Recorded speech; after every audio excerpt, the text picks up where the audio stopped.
नमस्कार, आप देख रहे हैं लाइव सीरीज। मैं हूं आपके साथ रोहित। आपको बता दें कि देखिए, सक्षमता परीक्षा फेज 2 के फॉर्म भरने का जो डेट है वो घोषित कर दिया गया। देखिए, डेट घोषित होते ही जो शिक्षक संघ के नेता हैं केशव कुमार खूब भड़क गए बिहार सरकार पर और के पाठक पर, और साफ साफ कह रहे कि अब जो भी नियोजित शिक्षक बचे हैं, कोई भी नियोजित शिक्षक अब परीक्षा नहीं देंगे और ना ही बिहार सरकार से और ना ही के पाठक से डरेंगे। क्या कुछ कह रहे हैं केशव कुमार, सबसे पहले आप उनका पूरा बयान सुनिए। बिहार के शिक्षकों पर सरकार द्वारा लगातार जो दमनकारी नीति अपनाई जा रही है, उसके तहत एक और दमनकारी नीति का प्रयोग करते हुए सक्षमता 2 का डेट घोषित कर दिया गया है। आनंद फानन में 26 अप्रैल से 4 मई तक का डेट दिया गया है, जिसमें सक्षमता 2 में परीक्षा का फॉर्म भरना है। परीक्षा की तिथि की अभी घोषणा नहीं की गई है, उसकी भी अविलंब घोषणा कर दी जाएगी, ऐसा सरकार के पदाधिकारियों द्वारा कहा जा रहा है। साथियों, जो लगातार सरकार की जो सक्षमता 1 हुआ उसका रिजल्ट निकल गया, जो साथी किसी कारण से परीक्षा दिए वो इंतजार में है कि पोस्टिंग होगी, वो नए राज्यकर्मी के तहत जाएंगे, क्योंकि जिस दिन वो ज्वाइन करेंगे उस दिन से राज्यकर्मी बनेंगे और वह उनकी पहली ज्वाइनिंग तिथि मानी जाएगी। इसलिए वो लोग चाह रहे हैं कि जितना जल्दी हो सके ज्वाइन कर ले। लेकिन सरकार देख रही है कि जैसे ही रेंडमाइजेशन सिस्टम से उनको जिले भर में दौड़ा दौड़ा के इधर उधर पोस्टिंग करती, तो अन्य जो शिक्षक नहीं दिए हैं, क्योंकि सरकार द्वारा हलफनामा भी हाईकोर्ट में दिया गया और हाईकोर्ट का डिसीजन आ गया स्पष्ट कि जो परीक्षा नहीं देंगे अथवा जो फेल करेंगे वो अपने नियोजन इकाई में बने रहेंगे, अपने पद पर बने रहेंगे, उनको कोई कुछ नहीं बिगाड़ सकता है, उनको कोई हटा नहीं सकता। तो सरकार को यह डर समा गई कि जब शिक्षक तबाह होंगे तो जो नहीं दिए हैं परीक्षा वो फॉर्म नहीं भरेंगे और इस तरह से विशेष शिक्षक नियोजित रह जाएंगे। और नियोजित रहने की स्थिति में सरकार बुरी तरह फंस रही है, क्योंकि इस हाई कोर्ट का स्पष्ट डिसीजन है कि जो राइट टू एजुकेशन के एक्ट 23 कहता है, जो हम लोग का शिक्षक नियुक्ति नियमावली 2020 कहता है, उसके तहत इनको जो प्रमोशन दे है, जो सुविधा दे है, वो देना होगा, वो दीजिए।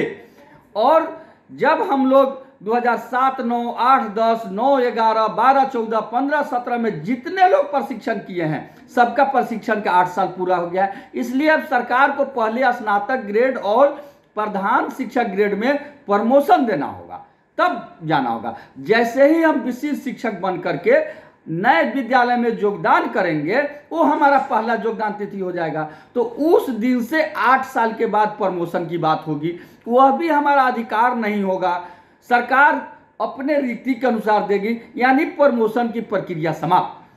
जैसे ही हम 20 शिक्षक बनेंगे, हमारा पुराना जो भी आज तक का 20 साल का काम है वो समाप्त हो जाएगा, नए सिरे से हमारी नौकरी होगी। अगर हम पुराने पद पर रहते हैं, हम अपना प्रमोशन ले लेते हैं, तब फिर हम विशिष्ट शिक्षक बनते हैं, तब हम फिर राज्यकर्मी बनते हैं, तो अपने सेम ग्रेड में जाएंगे, सेम ग्रेड पे में जाएंगे, तो हमें ज़्यादा लाभ होगा। यह बात सरकार भी समझ रही है, सरकार भी जान रही है। इसीलिए सरकार चाहती है कि पुराने को ध्वस्त करके और नए में इन लोग को भेज दिया जाए, पुनः इन लोग नए सिरे से। हमारे कुछ साथी जो विशिष्ट शिक्षक बन गए हैं, जो पहले से विद्यालय अध्यापक बन गए हैं, वो पूरा जोर लगाए हुए हैं कि सभी लोग आ जाए। जोर लगाना भी चाहिए, हर कोई चाहता है कि सामान्य गुण वाले लोग एक साथ रहे, ताकि हम जोरदार आंदोलन करें, जोरदार सरकार को मनाएं।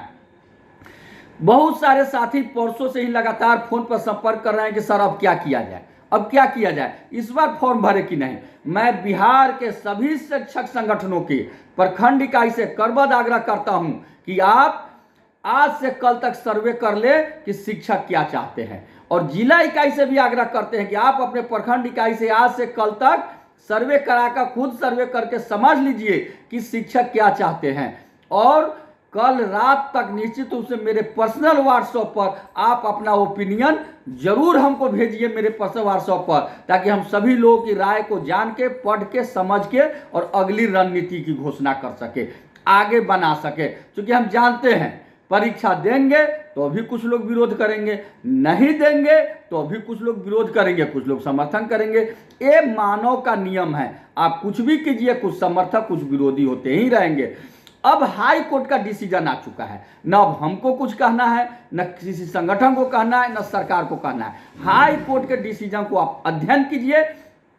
अपने से सक्षम नहीं है तो किसी वकील से अध्ययन कराइए, पुराने शिक्षाविद से अध्ययन कराइए, और उस डिसीजन को देख करके आप अपना ओपिनियन हमको दीजिए कि हमें फॉर्म भरना उचित होगा या नहीं भरना उचित होगा, हमें उसमें जाना उचित होगा या नहीं जाना होगा। और आपका जो विचार होगा उसी विचार पर हम अगली अपनी रणनीति की घोषणा करेंगे और हम सब साथी डटे रहेंगे। एक बात जरूर कहेंगे, अगर परीक्षा देना है तो सभी साथी देंगे, नहीं देना है तो जो साथी नहीं दिए हैं कोई नहीं देंगे।